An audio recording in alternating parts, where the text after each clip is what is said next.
Dartmoor prison, isolated from the outside world by walls of granite.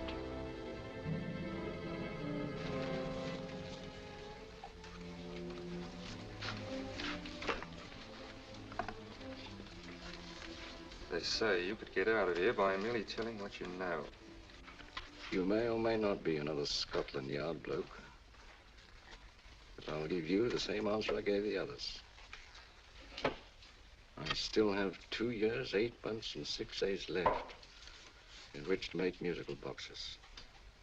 That'll be sold at auction for the benefit of this delightful sanctuary. And I intend to sell them.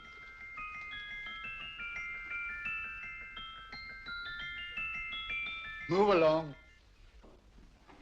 And now we come to the next object on our list, or I should say objects, because there are 3 of them. Now, ladies and gentlemen, these can be bought together or separately. Now, these beautiful little musical boxes only arrived this morning, and I didn't intend to put them on the auction block until later, but I'm going to sell them now. So, good friends, as our old pal Mark Antony used to say, lend me your ears. And what do you hear? Right. The beautiful tinkle tinkle of a musical box. What a lovely trinket. What a beautiful gift. Created and made by loving hands. A thing of beauty and utility. I was going to start with £5.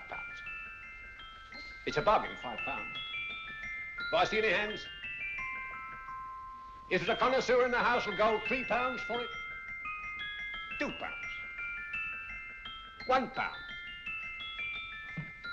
10 shillings. Thank you, sir. Ladies and gentlemen, 10 shillings is offered for a musical box you couldn't buy anywhere in London for less than £5. It was stealing to let it go for 10 shillings, like taking milk from a baby. All right, we started for 10 shillings. 10 shillings, 10 shillings is offered, 10 shillings is offered, 10 shillings is offered. And anybody give me £1? Want to give me £1? Oh, won't someone give me £1? A pound, £1 is offered, £1 is offered, ladies and gentlemen, £1 offered is against you, sir. Will you go to £2? Will you go to £2, sir? £2, £2 is offered, £2 offered, going once, twice, third and the last call. So to the gentleman for £2. Sorry, my dear. Now, ladies and gentlemen, comes the opportunity to purchase an exact duplicate of the beautiful little musical box just bought by this gentleman for the ridiculous low price of £2. Oh, it's exactly the same. Exactly the same. Made with the same hands. You hear that? Isn't that lovely? That tinkle, tinkle, tinkle, tinkle. Sounds like Bow Bells to me, you know, little angels pulling on the ropes, eh? Who'll give me £2 for it? Who's starting with £2? Will anybody starting with £2? Oh, come, ladies and gentlemen. You know, from your enthusiasm, we might all be in Scotland instead of London. Please buy it for me, Daddy. £2, certainly not. We all might be in Scotland. Besides, I don't like his manner. £1, 10 shillings. £1. £1 is ours. £1, £1 is offered. £1 is offered, going £1. In advance, going once, going twice. The third and the last call. Sold to the lady for £1. Smart bidding, my dear. Thank you. We come to the third and last of these beautiful little musical boxes. Exactly the same. Tinkle, tinkle. Isn't that lovely? Ladies and gentlemen, I don't bring you here to gull you and swindle you. This is the exact replica of those 2 I just sold before.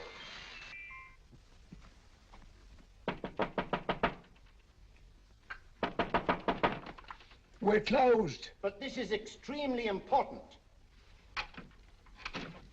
Come in, sir, come in. I'm sorry to disturb you, but I was unfortunately delayed from arriving in time to bid on certain articles which I was rather anxious to obtain. Oh, perhaps they weren't sold, sir. We are carrying several things over. What might the articles be, sir? 3 identical musical boxes, about so large. Oh, I'm sorry, sir, but they were sold. Pity you weren't here to bid on them. They didn't bring anything like the real value. I'm most anxious to obtain them. I wonder if your records would show who the purchasers were. Oh, we don't usually give out that information, sir. For certain, shall we say, sentimental reasons, I'm most anxious to get in touch with the purchasers. I'd be willing to pay, shall we say, £5. Well, for certain sentimental reasons, sir, we'd be very happy to oblige. Alfred, today's sales. The 3 musical boxes. Musical boxes, oh. Ah, here we are. The first purchased for £2 for Mr. Julian Emery, 52 Portman Square. Write this address down, Alfred. Yes, sir. Second didn't leave any name. Oh, how unfortunate. I think she's a dealer. You see, they don't like us to know where the things are going. On account of the profits. You say the second purchaser was a woman. Can you give me a description of her? Oh, she was a young woman, fairly tall, slender, had a light complexion and dark hair, and she was wearing A grey suit, don't you remember? That's right. She probably runs a gift shop. She paid £1. You say she comes here fairly frequently? No, I didn't say so. But she does, sir. Like as not, she'll come in on Thursday. We have sales on Mondays and Thursdays. Ah. And the third box? The third, Mr. William Kilgore, 143B Hampton Way. For 10 shillings. Quite a drop from £2. Mr. Kilgore was a Scotchman. Thank you. You've been most helpful. Oh, thank you, sir. And any time you're passing, drop in. We always have lovely things for sale. How can't you? Thank you. I'll be back Thursday.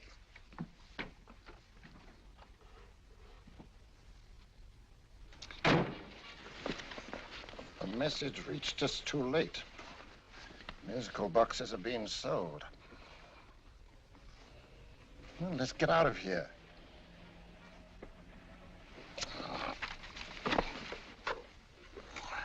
Someday you'll go too far.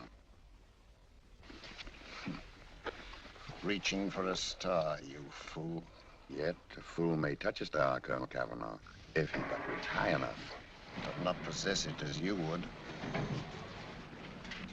The musical boxes, they're being sold. What a pity for you, my dear Colonel. Is it my fault that the message reached us only an hour ago? Is it my fault that they were sold? She can't hold me responsible for that. Hope for your sake you're right.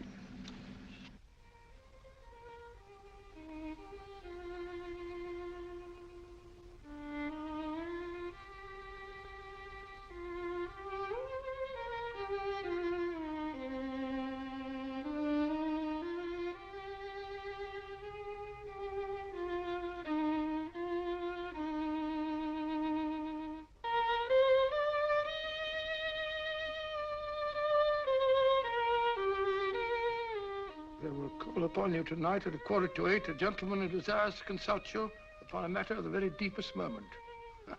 Remember that letter, Holmes? It was written over 2 years ago. An interesting case, devilishly interesting. Irene Adler. What a striking-looking woman from the brief glance I had of her. Seems only yesterday. What charm.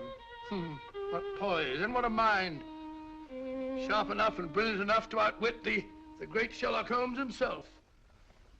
I take it the new issue of the Strand magazine is out, containing another of your slightly lurid tales. Indeed. What do you call this one? I call it A Scandal in Bohemia. Not a bad title, eh? If you must record my exploits, I do wish you'd put less emphasis on the melodramatic and more on the intellectual issues involved. More on the what do you mean by that? Well, I do hope you've given the woman a soul. She had one, you know. By the woman, I suppose you mean Irene Adler. Yes. I shall always remember her as the woman.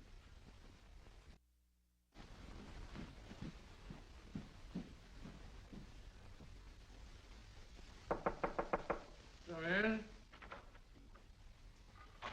I think.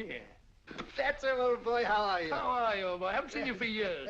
I want you to meet my old friend Sherlock Holmes. Holmes, this is Stinky. In other words, Julian Emery. How do you do, Mr. Emery? Watson has often spoken of you. Oh, has he? Yes, we were at school together. It's more years ago than I care to remember, but you didn't come in here just to remind me of that. No, I just happened to be in the neighborhood and saw your lights burning, so I took the liberty of looking you up. Still writing your mystery stuff? Yes, there's a new one out this week. Good, I never miss them. Oh, good, thanks. I say that bandage makes you look very interesting. Still poking your nose into other people's business as usual? Who hit you? I haven't the foggiest notion. Somebody knocked me on the head in my own living room, and then proceeded to commit the most idiotic burglary you ever heard of. Fellow must have been balmy as a coot. Balmy? Why? Come sit down, old boy. Hey. Would you like a cup of tea? Huh? Oh, all right. I'll go and tell Mrs. Hudson about it. Why do you say the robbery was idiotic, Mr. Emery? Oh, simply from the fact that with about £5,000 worth of musical boxes in my living room, the thief, who I caught in the act, made off with one that isn't even worth £5. I gather you're a collector of musical boxes. Yes, I am indeed. Some of them are very beautiful, but not the one that was stolen. The thief evidently grabbed the first thing that came to his hand when he heard me coming into the room. Still, it's rather odd, isn't it, that having disposed of you, he didn't pick up something more valuable. Mm-hmm. Was there anything unusual about the stolen box? No, nothing at all. No, I picked it up in the south of France, several years ago. You say you have many valuable music boxes. And yet the thief made off with one that isn't worth £5. Sounds like rather an intriguing little problem. Well, I take it that he was just an ordinary petty thief and didn't know the value.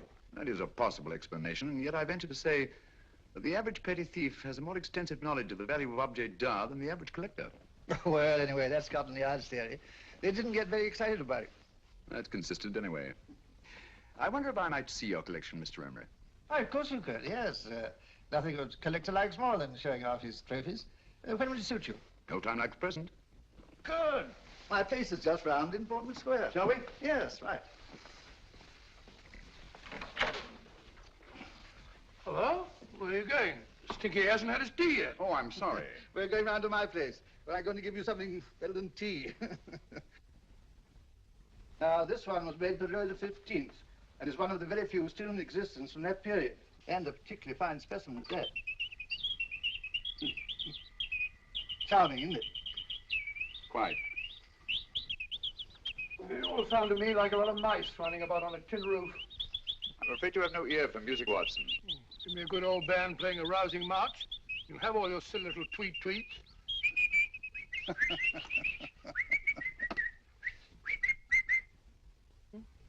Another one.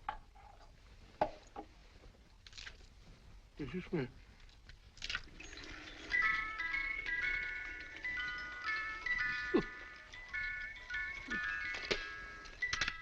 Stupid thing. Singing rabbit. What would you say offhand is the value of a box like that, Mr. Emery? Well, it's hard to say offhand, but I think will bring about £500 or £600 today. It's the gem of my collection. A thief who steals an oddity like a musical box passes up one worth £500 for one of almost no value at all. Odd. Very odd. What was the stolen box like, Mr. Emery? Oh, just a plain wooden box about so big. Mm-hmm. As a matter of fact, I have one over here almost exactly like it. I picked this up yesterday at an auction room in Knightsbridge. Paid only £2 for it. Of course, I wouldn't in the ordinary way add one like this to my collection, but the tune intrigued me. I'd never heard it before.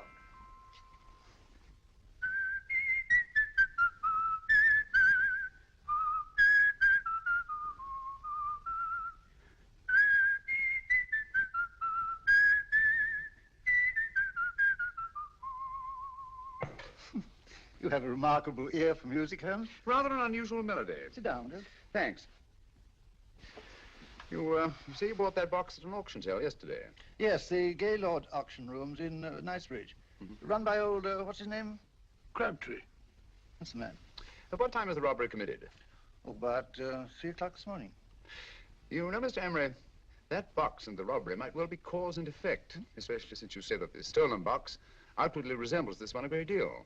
And Scotland Yard were not particularly interested, eh? Oh, yes, but I wouldn't blame him for that, especially as I told him I was quite unable to describe the thief, except, of course, for the fact that it was definitely a man. All you remember is that you came in here and someone struck you on the head. Yes, the next thing I knew, my man was trying to revive me.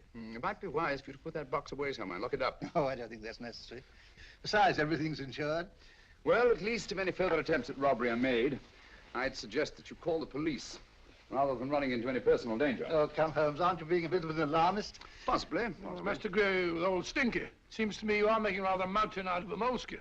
Molehill is the word, old boy, and it's time you were in bed. Thanks so much for letting us see your place. Now the best, been glad meeting you. Holmes, I can't understand why you were so mysterious. Seems to me the petty thief explanation was the only sensible one. Really? Yes, I can't see how you can believe it was anything else. I didn't say I believed it to be anything else. The petty thief theory is the obvious one, I grant you. However, it's often a mistake to accept something as true merely because it's obvious. The truth is only arrived at by the painstaking process of eliminating the untrue. We are not able to do that in this case without further data. Rubbish, you're pulling my leg. You're trying to turn a tuppenny halfpenny robbery into an international plot. No, I'm not. I just hope that your friend Stinky is a little more cautious in the future, just in case.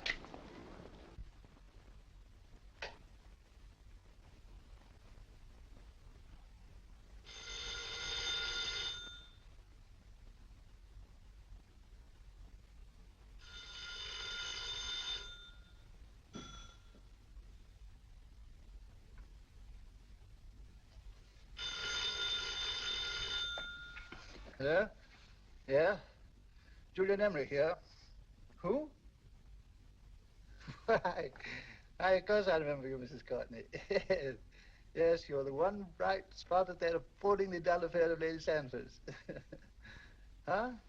Of course it isn't too late to come round. Yes, I shall be delighted to give you a drink. I tell you what, come straight up and I'll leave the door unlatched. Right, well, 15 minutes? Good. I shall be counting each moment. No, I mean that, really. Right, goodbye.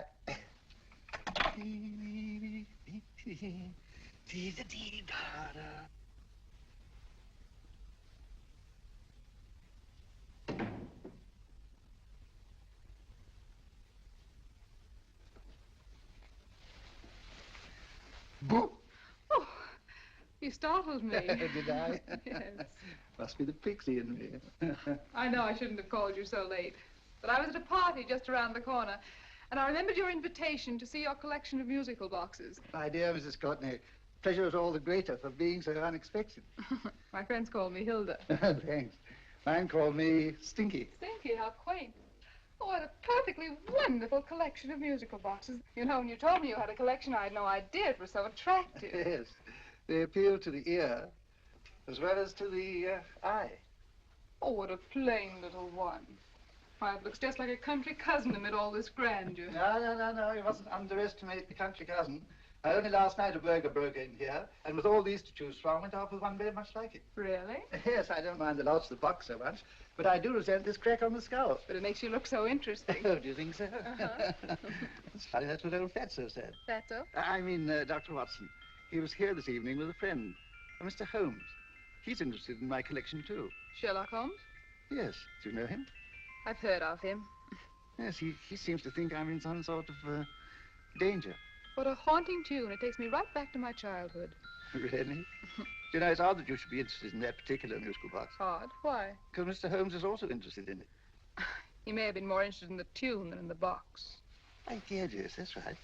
I remember now. He whistled it note for note, having heard it only once. Really? He must be a remarkable man. Bit of an alarmist, if you ask me. Don't you believe in warnings? Of course not. Who'd want a box like that? I would.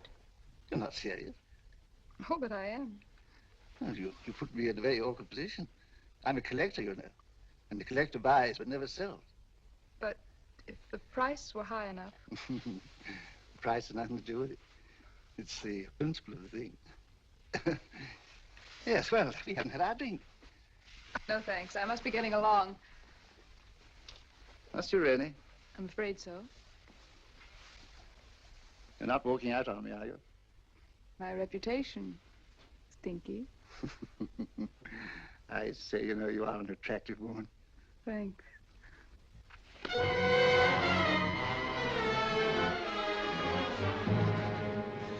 You fool. I told you to wait outside. What did you have to kill him for? All I had to do was walk out with this. He held you in his arms. Don't touch him. Don't touch anything. Now get out. I'm sorry. You're sorry. What about me? This is murder. What about Scotland Yard? What about Sherlock Holmes? Now get out!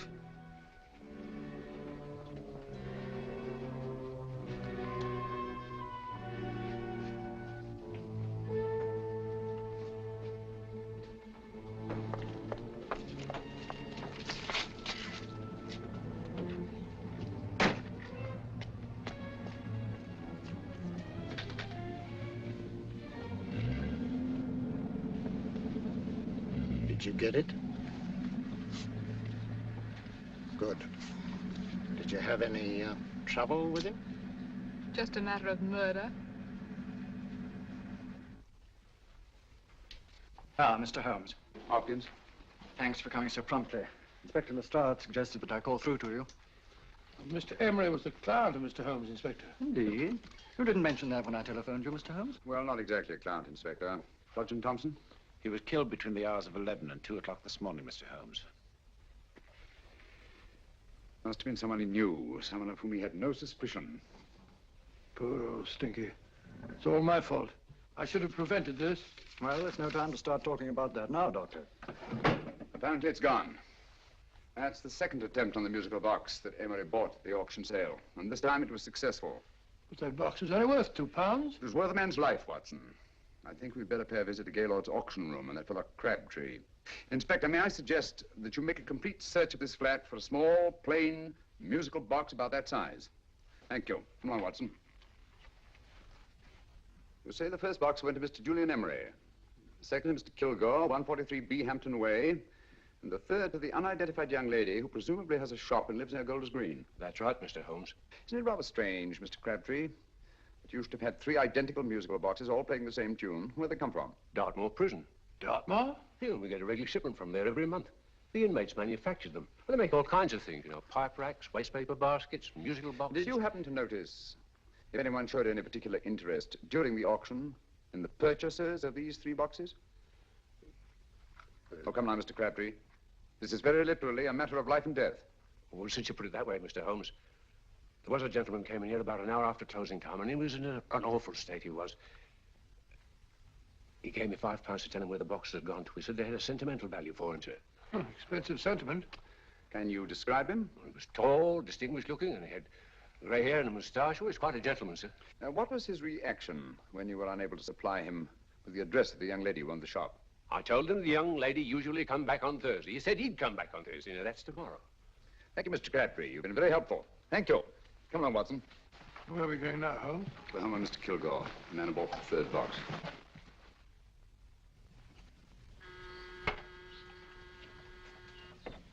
But hang it all, Holmes, how do you know those other 2 musical boxes are of any importance? I don't, but I certainly have no intention of waiting until the owners are murdered to find out. No one at home. I hope that's the explanation. I'll have a look through this window.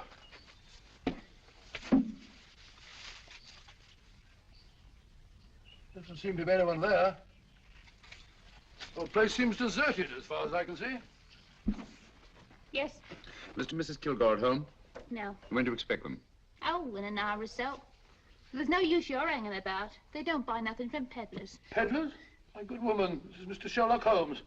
Sherlock Holmes? Oh, go on. Do you mind if we come in and wait? My business is rather urgent. Well, I've got to go out and do my shopping. And I don't know if Mrs. Kilgore like any strangers nosing about. Quite all right, I assure you. Well, I've got to be off. You two wait in the parlor. And no smoking either. Mrs. Kilgore says it smells up the house. Funny old girl, Holmes.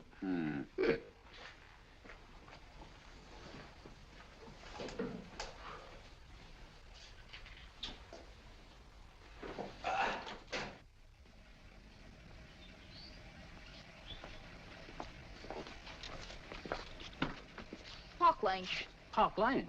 And what would the likes of you be doing in Park Lane? Now, don't worry about the fare, Ducky. If you knows how to get to Park Lane, up it.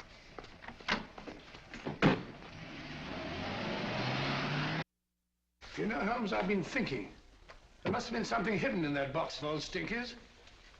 Stolen jewelry, possibly. What's up, Holmes?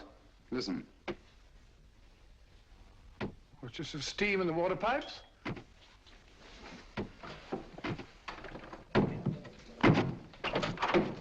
Watson! Great Scott! Come on, Holmes. Get on the chair here. All right, my dear. There. Now, don't worry. It's all over. There you are, dear. Don't cry anymore. She tied me up and shut me in the cupboard. I know. She won't come back. Did you show her your new musical box? Yes, she said she wanted to hear it play, and as soon as I showed it to her, she grabbed hold of me. I know. Now, don't worry. We'll buy you a new musical box. Yes, my dear, the best one in London. Watson. Oh, what a fool I've been. What do you mean, Holmes? She took the musical box out of this house in that market basket, right under our very noses. Why could the Kilgore charwoman want to take the music box? She isn't the Kilgore charwoman. She's a consummate actress. An extremely clever, unscrupulous woman who will stop at nothing. Take care of the child, will you, Wolf, till our parents get back. Explain everything to them. Of course I will. But, Holmes, where are you going? Somewhere, somehow. I must get to the young lady who bought that 3rd musical box before our opponents find her. I only hope that I won't be too late. Oh, no, darling. darling, you mustn't cry anymore. Now, cheer up. Would you like to hear old Uncle make a noise like a duck?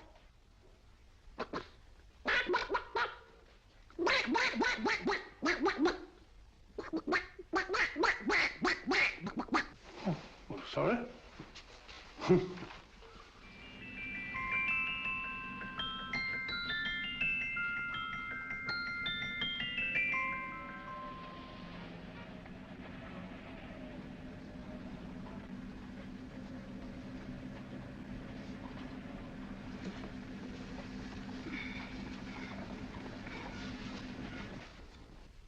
And now, ladies and gentlemen, how much am I offered for this beautiful lace Dresden china figurine? A lady of the French court. Now, this is the genuine article. What a beautiful ornament for your mantelpiece. Or you could use it as a centerpiece on the dining room table. Now, will somebody start me for £10? Will somebody start me for £10? £8? £7? All right, £5 is offered, £5 is offered, £5 is offered, £5, 10, £5, 15, £5, 15. £6 is offered, £6, going once, going twice, the third and the last call will be all done. Sold to the lady from Twickenham for £6. Next, we have a real museum piece, ladies and gentlemen. A fine 19th century doll. The costume an exact replica of the holiday clothes worn by the Hungarian peasant women. Now, ladies and gentlemen, an article like this would cost you from £15 to £20 in a West End shop. I'm not going to ask for anything like that. Well, give me £2 for it. £2. Does anybody offer me £2? £2 for the Hungarian? £2? £1. What? Anybody give me £1? Anybody offer me £1 for the doll? £1 is offered, ladies and gentlemen. £1 is offered. Now, I'm not going to waste your valuable time or mine in trying to get one half of what this beautiful doll is worth. If the young lady can steal it for £1, that's her good fortune. So it's going once, it's going twice, the third and last call. Any more? Sold to the young lady for £1. And now, ladies and gentlemen, may I draw your attention to something which may be a great surprise to you, worthy of any collection. The only other one like it is in the British Museum. It's a Ming vase of the 7th dynasty. This vase lay in a large collection somewhere outside Rome for over 2 centuries, I understand. It was discovered there by the noted antiquarian, Sir Andrew Coppleston. Now, some of you may remember Sir Andrew Coppleston. Besides being a noted traveller and antiquarian, he's also a gentleman rider. A girl with a parcel in her hands, that's her. Are you sure that's the girl? Well, she fits perfectly the auctioneer's description. Follow her, Hamid.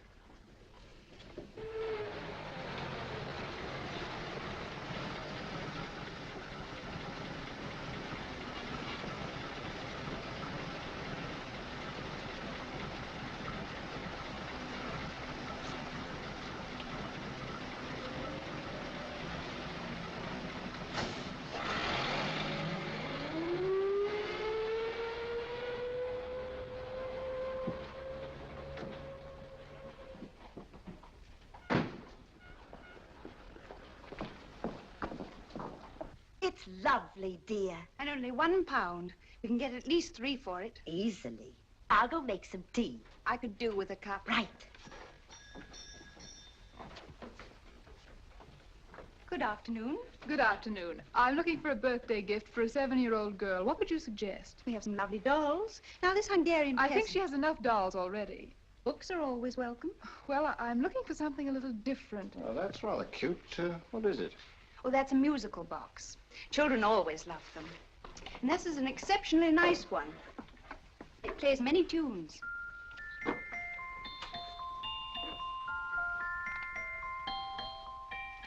Have you any others? Yes. If you'll just step this way. I have only 2 left.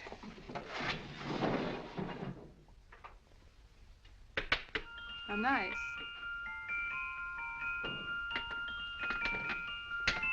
Are you sure this is all you have? I'm sorry. They're rather hard to find, you know. That's our entire allotment. I did have one other, but I sold it earlier this afternoon. But it was only a plain wooden one. It wouldn't have been a very nice gift for a child. Really? Do you happen to know who the purchaser was? Why, yes. He left his card, just in case anyone should inquire for him.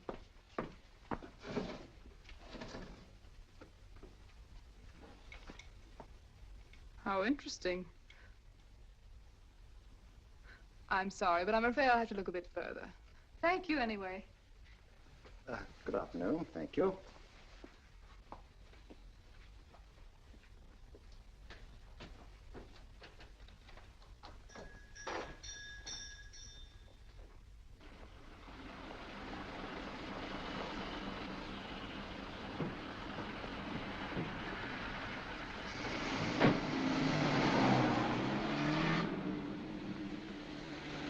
Heavy! Follow that cab. Here now, what? Scotland Yard. Hop in.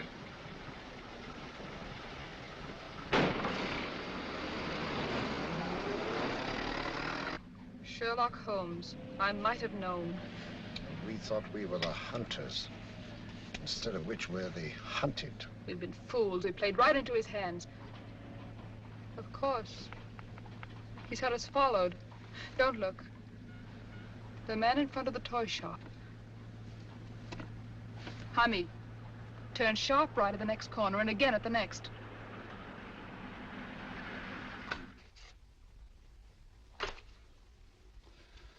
No photograph of her, Commissioner, as I expected. She's not a known criminal. But how do you expect to know if you do find her? After all, she was disguised as a charwoman.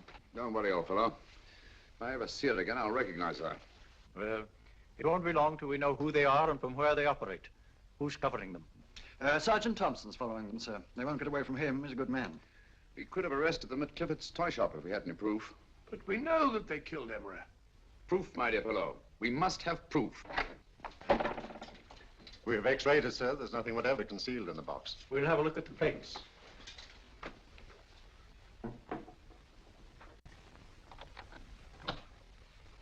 There must be some clue. And it's probably so obvious that we've all overlooked it. Seems to me we're up against a bunch of lunatics. Not lunatics, my dear fellow. Extremely astute, cold-blooded murderers. What can these little musical boxes have in them that's so important? Don't forget, they were made in Dartmoor prison.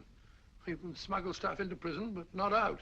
You want us to break the box apart, sir, to see if there's anything the x-ray hasn't caught? No, not yet. Do you mind if I take it? Certainly. Thanks.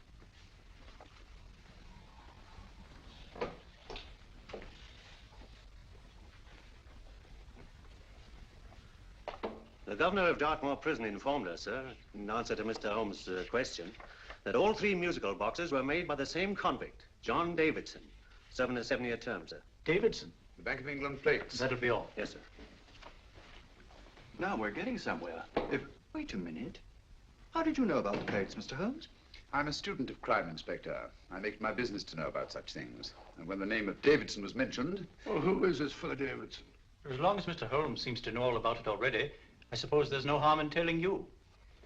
2 years ago in London, there occurred a robbery of such tremendous importance, although the stolen articles themselves have no intrinsic value whatsoever, that the Home Secretary was instrumental in seeing that not a word of it appeared in any newspaper. But you never told me anything about this, Holmes. You were away at the time. Articles of no intrinsic value and yet of such importance? I don't understand. Davidson was apprehended within 15 minutes of committing the theft. But by that time, he'd hidden the articles in question and they've yet to be found. Before going further, Dr. Watson, I must inform you that this matter's not to be mentioned outside of this room. Of course not. Do I look like a man who'd gossip? Let's not go into that now, old fellow, shall we? Davidson had been employed for years in a position of extreme trust by the engravings department of the Bank of England. The articles he stole were nothing less than a complete duplicate set of plates for printing £5 notes. What? The Bank of England's own plates? Precisely. And with those plates, a gang of crooks could flood England with £5 notes, not forged in the usual sense of the word, but notes undetectable from genuine Bank of England notes in any way whatsoever. Good heavens. Any whisper at all might have resulted in enormous damage in shaking public confidence in the Treasury. We tried everything after we arrested Davidson. Offered him a shorter sentence if he'd tell us where he'd hidden the plates. Why, we even put in Scotland Yard men with him as cellmates, but no results. Obviously, Davidson is a man of strong character and infinite patience. Yet suddenly he feels impelled to smuggle out the secret of the hiding place of the plates to his confederates. Why? I don't understand, Mr. Holmes. Well, for example, has the Bank of England made any plans to radically change the design of the £5 note so that in, say, 7 years from now, notes made from the stolen plates will be worthless? Confidentially, Mr. Holmes, such a move was discussed. But replacing all the £5 notes in circulation would be such a Herculean task that nothing's been done about it as yet. I see. Of course, there is another possible explanation. Davidson didn't have much time to find a hiding place before he was captured. He may be afraid that the plates will be accidentally discovered before he's released. Hence his anxiety to communicate their whereabouts to his confederates as soon as possible. I believe you've hit it, Mr. Holmes. I'm sure that the message is contained in this musical box. Or rather, in all 3 musical boxes, since possession of all 3 seems to be essential. Our opponents have 2/3 of the puzzle, we have 1/3. Well, what are you going to do, Holmes? Try to deduce the message from the 1/3 that we have.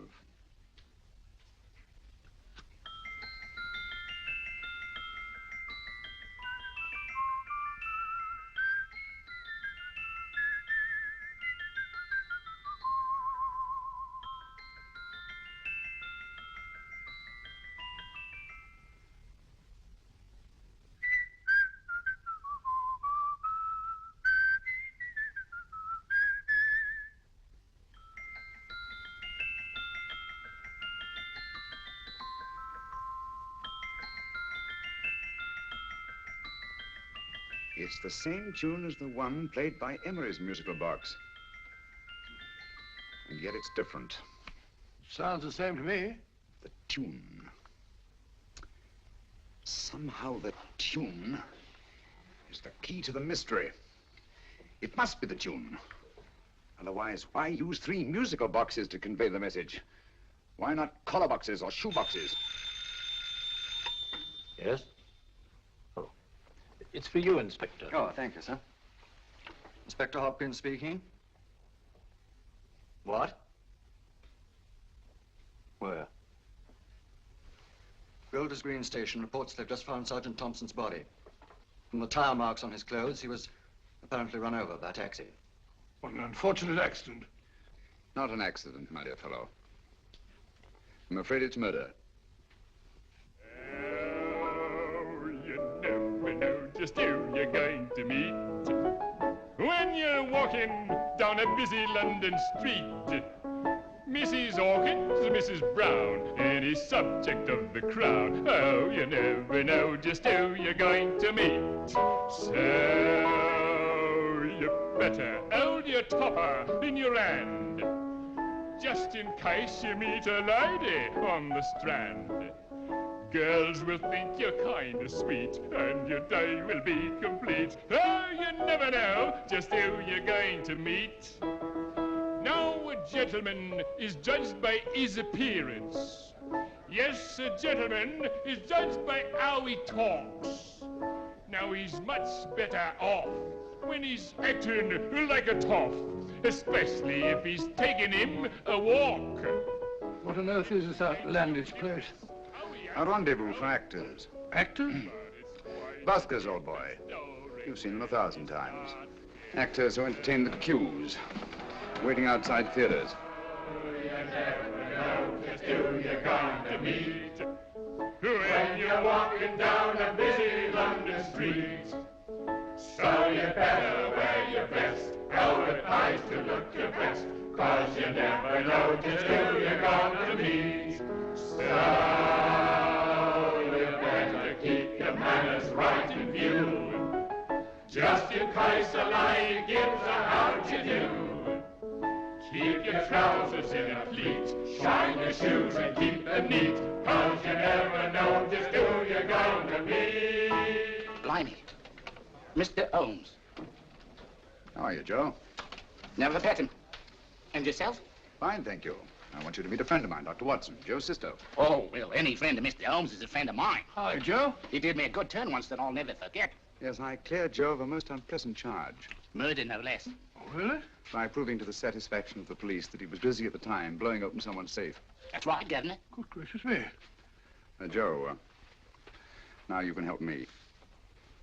Come on, buzz off, buzz off.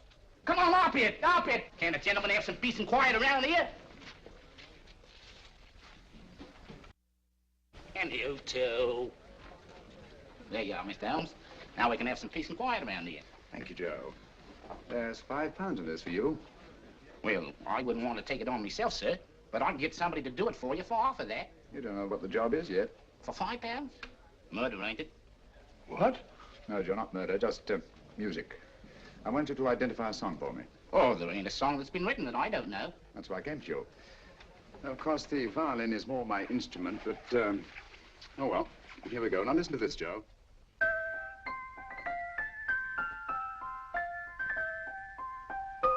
Wait a minute. You're playing that wrong. That should be E natural, not E flat. You know the song? Oh, yes. It's an old Australian song called, The Swag Man. But you're playing it all wrong. That's what I hoped you'd say. Now, listen again, Joe.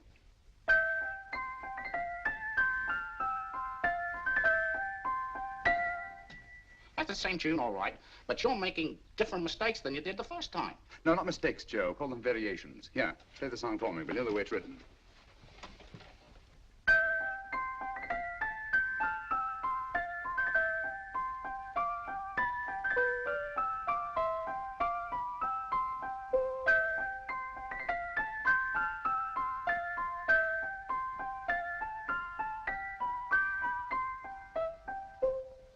There you are. Thank you, Joe. What's it mean, Holmes? Are you on to something? Perhaps. I don't know yet. It's probably a code of some sort. Joe, could you write the song down for me, the way it was originally written? Oh, sure, Mr. Holmes. But it'll take a few minutes. Here, Mabel. Pale ale. Come on, up to it. Along with it.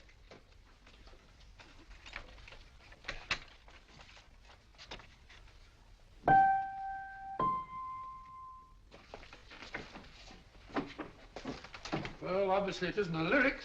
No combination of those words made any sense at all. The variations in the way Emery's musical box played the tune are different from the variations in the one we have. You sure? Quite. You see, I took the trouble to memorize the tune as played by Emery's box that night we were with him in his flat. Holmes, you amaze me. Elementary, my dear fellow. One of the first principles in solving crime is never to disregard anything, no matter how trivial. But why the 3 boxes? Why not 1? Because the message was obviously too long to be conveyed by any one variation. Then there's the 3rd box, the one that woman took from the Kilgores. That contains yet another set of variations. Yes, well, it's all beyond me. Well, all we have to do now is to find the secret of the variations. Not a very easy problem to solve, my dear fellow. Hello. What's up? We've had company.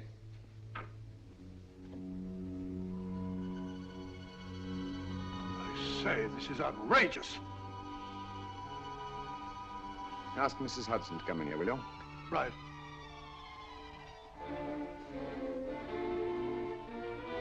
Mrs. Hudson? Yes? Oh, there you are. Will you come up here at once, please? Oh, coming, sir.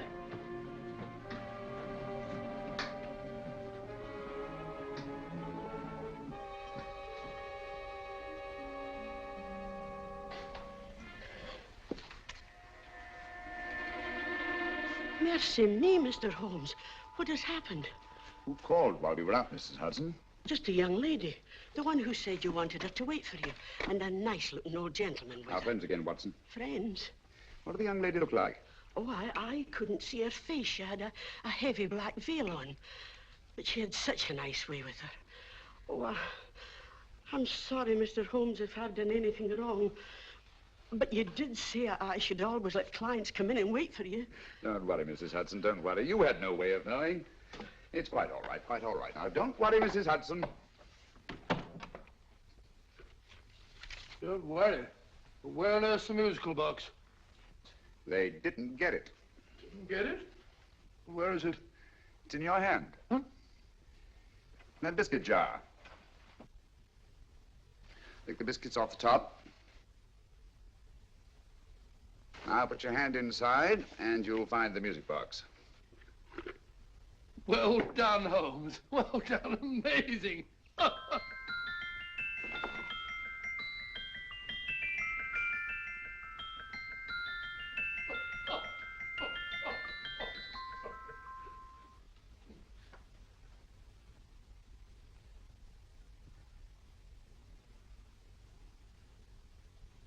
Phew.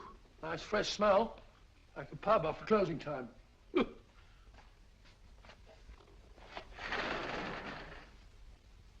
I say, Holmes, What? it's morning. Allow me to congratulate you on a brilliant bit of deduction.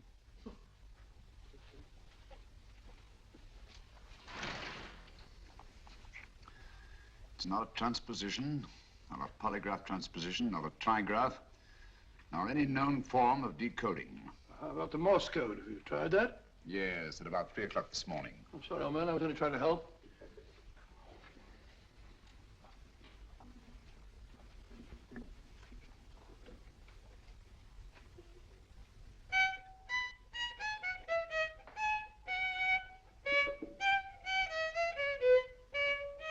Oh, do me a favor.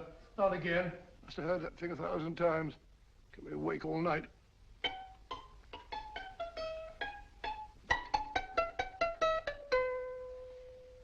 Not a very distinguished composition, I grant you.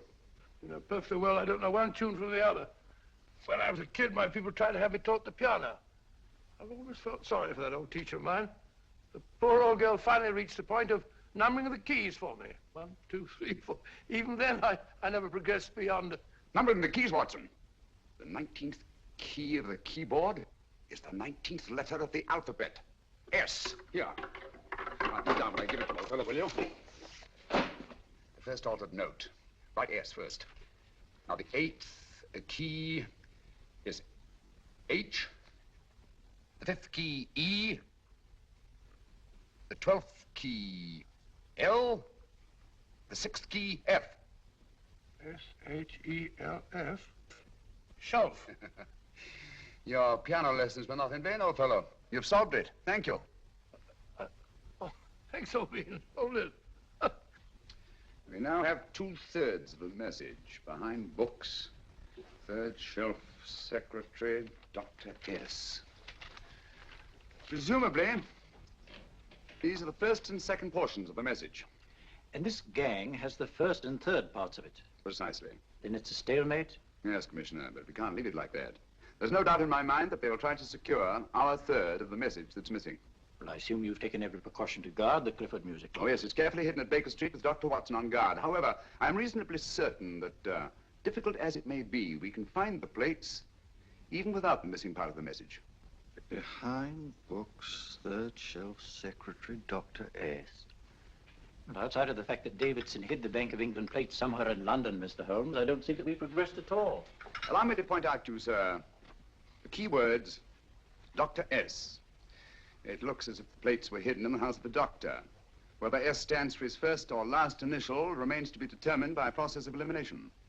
Well, there must be 10,000 doctors in London with S for a first or last initial. Precisely. And every one of them will have to be questioned in person. That's why I say this is a task for Scotland Yard. It's a task, all right. But Scotland Yard has searched worse haystacks and found the needle. Well, for the time being, I'll leave the matter in your hands, gentlemen. We'll call you if and when we get a lead on our mysterious Dr. S. Thank you. In the meantime, I intend to follow up a little clue concerning a cigarette.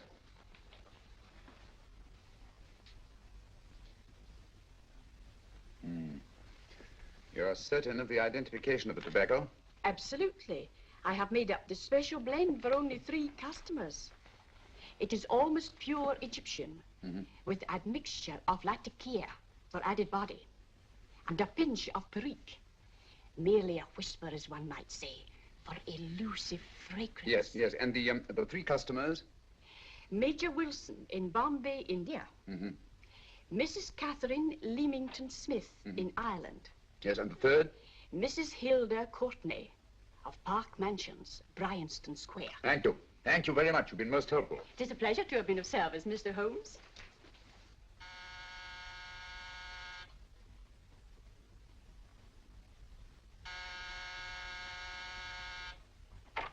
Yes? Mrs. Courtney? Yes. My name is Sherlock Holmes. Oh, do come in. Thank you. I've heard of you, of course, Mr. Holmes. I believe we have a mutual friend in Sir Edward Brookdale. He's spoken to me of you quite often. Indeed. And to what good fortune am I indebted for this visit? I think you know Mrs. Courtney. Well, I did get a summons for speeding last week, but outside of that, I don't think I'm of any interest to the police. Oh, come now, Mrs. Courtney. You seem to forget that you and I have met before. I'm sorry. I'm sure I would have remembered meeting the great Sherlock Holmes. Please sit down. Thank you. You say we met before. Yes. At the home of Mr. and Mrs. Kilgore, 143B Hampton Road. Kilgore? I don't think I know anyone of that name. Well, I didn't say you knew them. As a matter of fact, you called on them when they were out. I don't understand, Mr. Holmes. Really? And you were dressed rather differently. Indeed. Cigarette? Thank you.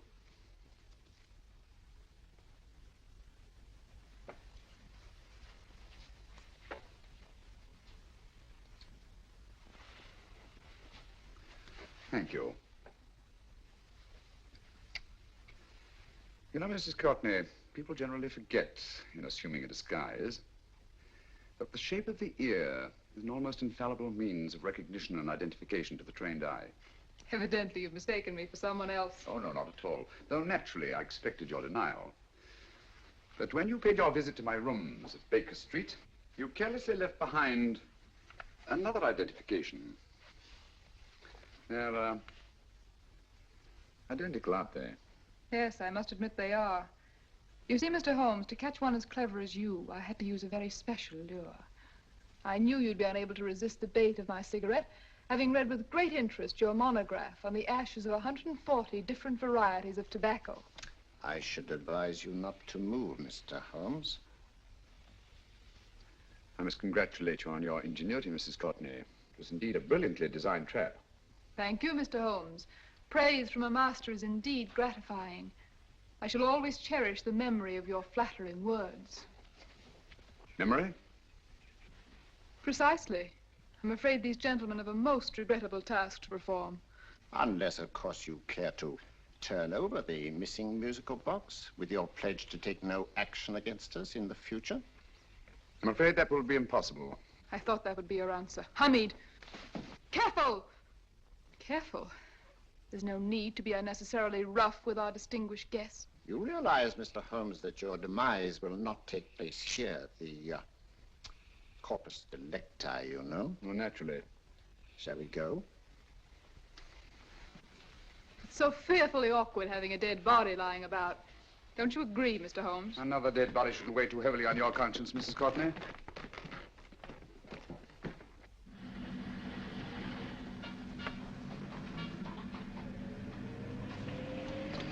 Do you mind if I have a cigarette? Don't see why not.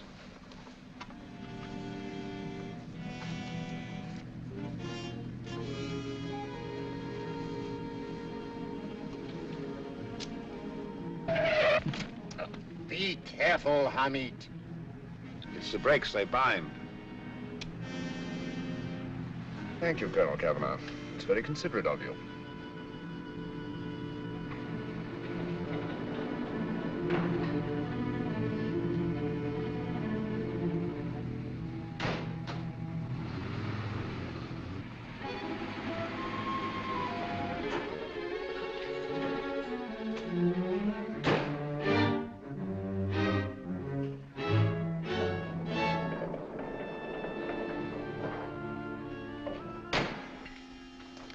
You'll be happy to know, Mr. Holmes, that your death will be a painless one. Hamid, attach this to the motor of the taxi. That little attachment, my dear Mr. Holmes, contains the deadly fluid known as monosulfide. The Germans use it with gratifying results in removing their undesirables. Start the motor.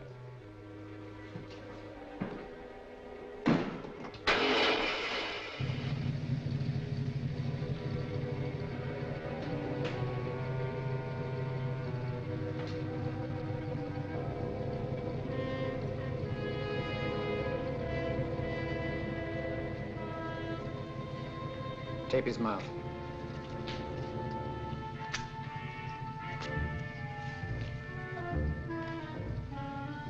Now, Up with him, Hamid.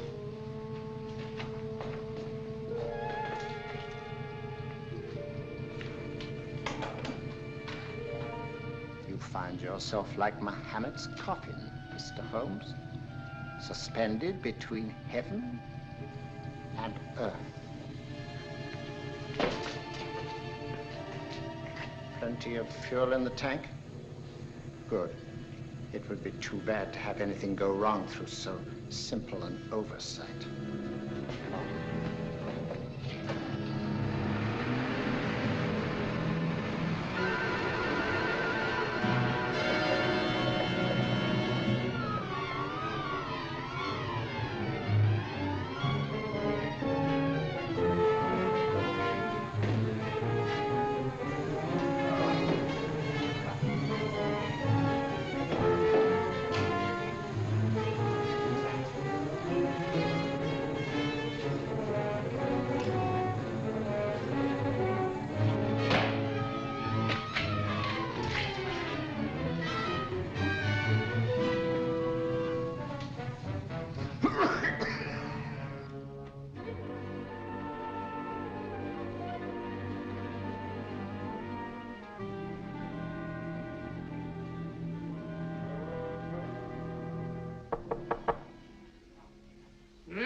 Good afternoon. Mr. Sherlock Holmes? No, I'm Dr. Watson. Oh, of course, Dr. Watson.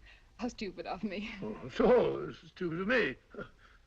Won't you come in? Well, I really came to see Mr. Holmes. Oh, I'm afraid he's out. I don't know when he'll be back. Perhaps there's something I can do. Won't you sit down? Thank you. You know, Sherlock Holmes and I have been engaged on a great many cases. Oh, really? Yes, indeed. Well, as a matter of fact, this very moment, we're involved in one of the most baffling... Oh, well, won't you tell me your trouble, and I may be able to help you. That's very kind of you, Dr. Watson. Perhaps if I wouldn't be imposing too much. Imposing? Oh, there's no imposition. No imposition at all. A pleasure, I assure you. Now, tell me all about it, Miss Williams. Mrs. Williams. I live in Surrey, Dr. Watson, and I've come up to London in sheer desperation.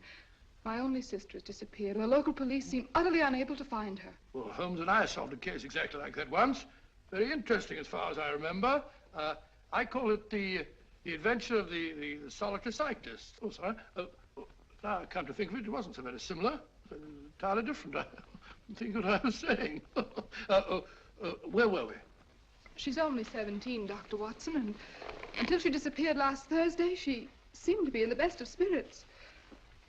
Possibly a romantic entanglement? Oh, no, nothing of the sort. She left no note, didn't even pack a bag, no explanation. She just started to walk to the village from our house in broad daylight and simply vanished from the face of the earth. Oh, there. Might I have a glass of water? Glass of water. I want 1 minute.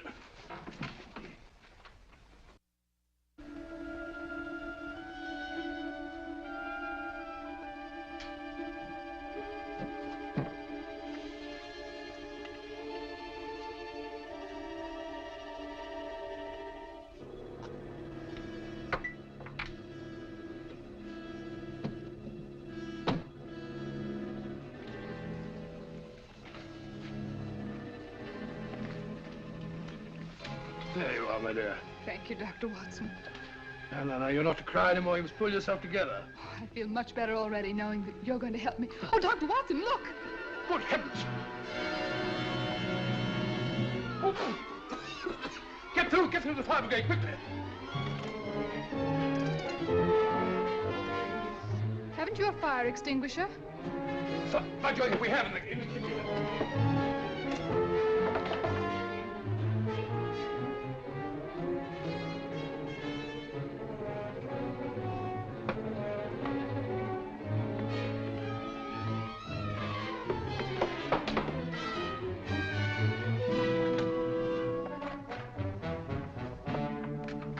Don't you worry, Miss Williams. We'll have this thing out in no time.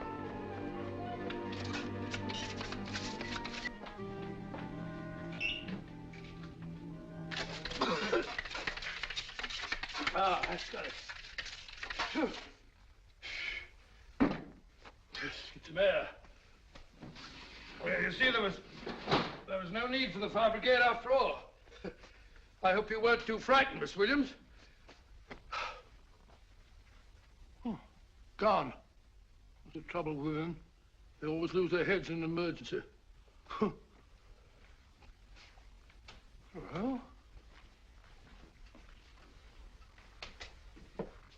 a musical box.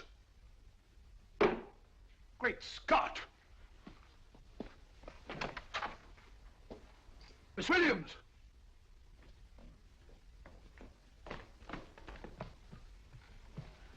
Well? Good. And Holmes? By now, Mr. Holmes has no doubt exchanged his violin for a harp. Always assuming that heaven is his destination. And now that we have the missing musical box.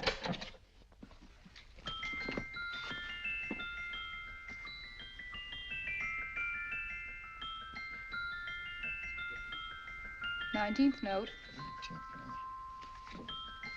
19th letter. Yes.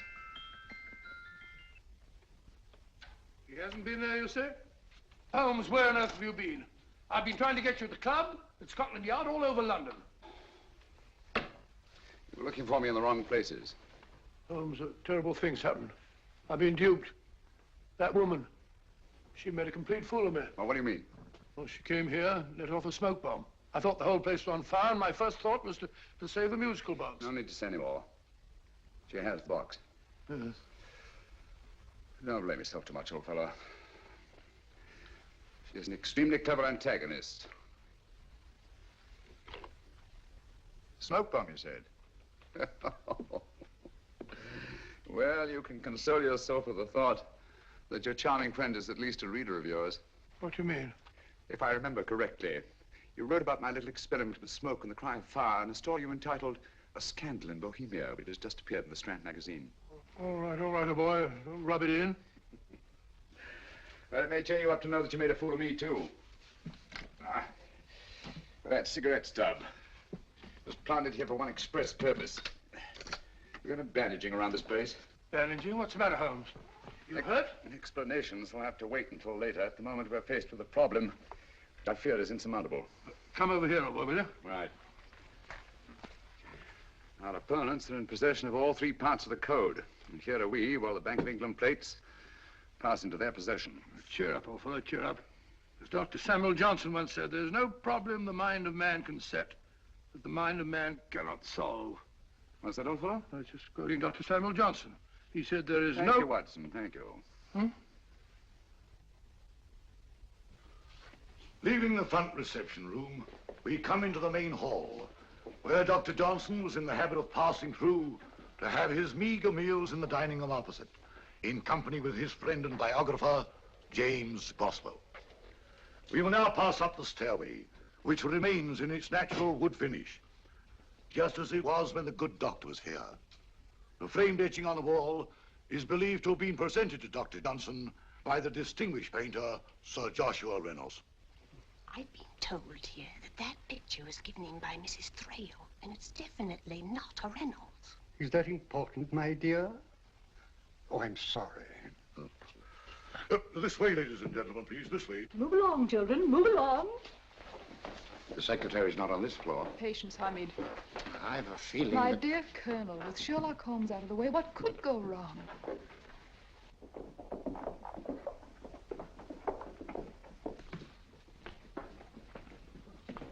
And here we have the Garrett Library, in which Dr. Johnson wrote his famous dictionary, and in which you will see also many of the great man's books and other items of interest. Step forward, ladies and gentlemen, please, step forward. Standing in the corner is the secretary, which contains many of the original works by the literary genius. On this table, Dr. Johnson's cat, Hodge, used to sleep while his master worked. A strange thing about this cat, ladies and gentlemen, was its love of oysters. They do say that the dear doctor often went hungry to find the cat that delicacy. What a pity. Now we will visit the grey room, which is immediately below us, in which you will see the very bed in which Dr. Johnson died. What did he die of? Gout. Just gout. This way, ladies and gentlemen. Mind the steps, please.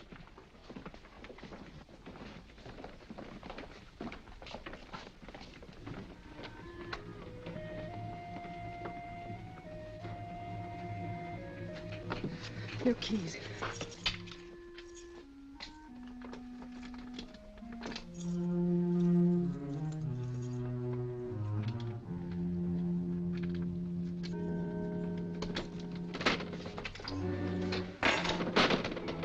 Third shelf up.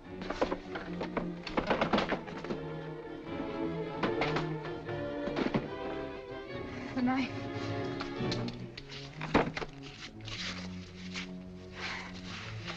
Gentlemen, the Bank of England plates. Well, Mrs. Courtney, so we meet again. No, I shouldn't do that if I were you, Colonel Cavanaugh. I must congratulate you, Mr. Holmes. You're far more clever than I thought. Thank you, Mrs. Courtney. Praise from you is indeed gratifying. I shall always cherish the memory of your flattering words. Memory? Oh, thank you. And now I have a most regrettable task to perform.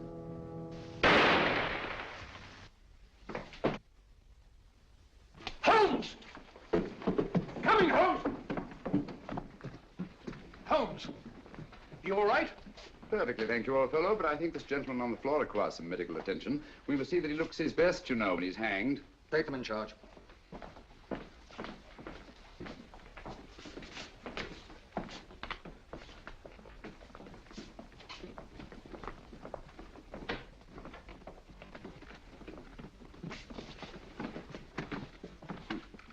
A brilliant antagonist.